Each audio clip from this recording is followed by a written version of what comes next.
excited tonight. The building principal, Miss Pantaleon, is going to read us a story. And again, all March, we are celebrating Women's History Month, present and future. So we're so excited to be reading a wonderful story that Miss Pantaleon is going to share with us. And we're joined by Miss Lopez. This is her wonderful kindergarten class here at Mary Chapa. And Miss Lupita, our wonderful family community liaison. And I am your superintendent, Mrs. Galvan. So Miss Pantaleon, take it away. Our story for tonight is Rosie Revere, Engineer. So let's take a look at these beautiful photos. Sorry, I'm in here. This is a story of Rosie Revere, who dreamed of becoming a great engineer. In Lila Greer's classroom at Blue River Creek, young Rosie sat shyly, not daring to speak. She's over here.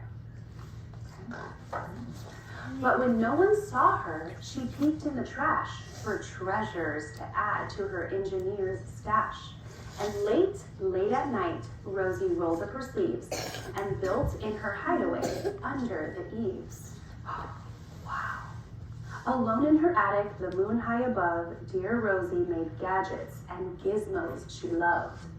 And when she grew sleepy, she hid her machines far under the bed where they'd never be seen. When Rosie was young, she had not been so shy. She worked with her hair swooping over one eye and made fine inventions for uncles and aunts, a hot dog dispenser and helium pants.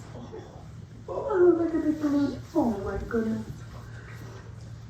The uncle she loved most was zookeeper Fred. She made him a hat to keep snakes off of his head, from parts of a fan and some cheddar cheese spray, which everyone knows keeps the pythons away. You see there's a python down here at the very bottom.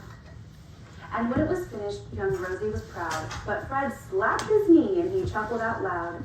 He laughed till he wheezed and his eyes filled with tears, all to the horror of Rosie Revere, who stood there embarrassed, perplexed, and dismayed. She looked at the cheese hat and then looked away. I love it, Fred hooted. Oh, truly I do. But Rosie Revere knew that could not be true. She stuck the cheese hat on the back of her shelf, and after that day, kept her dreams to herself. She believed she was being laughed at. And that's how it went until one autumn day, her oldest relation showed up for a stay. Her great-great-aunt Rose was a true dynamo who'd worked building airplanes a long time ago. She told Rosie tales of the things she had done and goals she had checked off her list one by one. She gave a sad smile as she looked to the sky. The only thrill left on my list is to fly. But time never lingers as long as it seems. I'll chalk that one up to an old lady's dreams. So her aunt wants to learn how to fly. That night, as Rosie lay wide-eyed in bed, a daring idea crept into her head.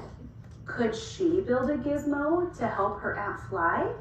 She looked at the cheese hat and said, no, not I. But questions are tricky, and some hold on tight, and this one kept Rosie awake through the night. So when dawn approached and red streaks lit the sky, young Rosie knew just how to make her aunt fly. She worked and she worked till the day was half gone, then hauled her cheese copter out onto the lawn to give her invention a test just to see the ridiculous flop it might turn out to be. Do we think it's gonna work? Maybe, who knows? Strapped into the cockpit, she flipped on the switch. The Helio cheese copter sputtered and twitched. It floated a moment and whirled round and round, then froze for a heartbeat and crashed to the ground. Did it work the first time? Do you think she's gonna keep trying? Let's see. Then Rosie heard laughter and turned around to see the old woman laughing and slapping her knee.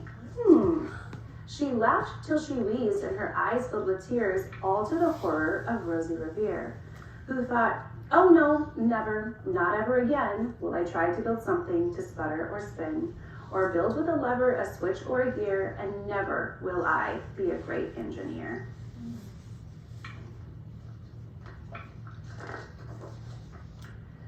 She turned around to leave, but then great Aunt Rose grabbed hold of young Rosie and pulled her in close, and hugged her and kissed her and started to cry.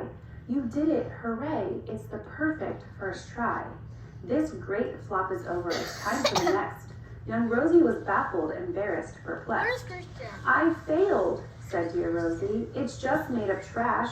Didn't you see it? The cheese copter crashed. Yes, said her great aunt. It crashed, that is true. But first, it did just what it needed to do. Before it crashed, Rosie, before that, it flew. Your brilliant first flop was a raging success. Come on, let's get busy and on to the next. She handed a notebook to Rosie Revere, who smiled at her aunt as it all became clear. Life might have its failures, but this was not it.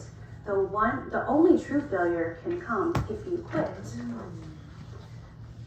They worked till the sun sneaked away to its bed. Aunt Rose tied her headscarf around Rosie's head and sent her to sleep with a smile ear to ear to dream the bold dreams of a great engineer. At Blue River Creek, all the kids in grade 2 build gizmos and gadgets and doohickeys too. With each perfect failure, they all stand and cheer, but none quite as proudly as Rosie Revere. And that is the end of Rosie Revere, Engineer. That's a beautiful story. What did we learn from that, Miss Pumpkin? We learn to persevere, which is our character trait for the month, where we don't stop even when we have obstacles. We keep on trying.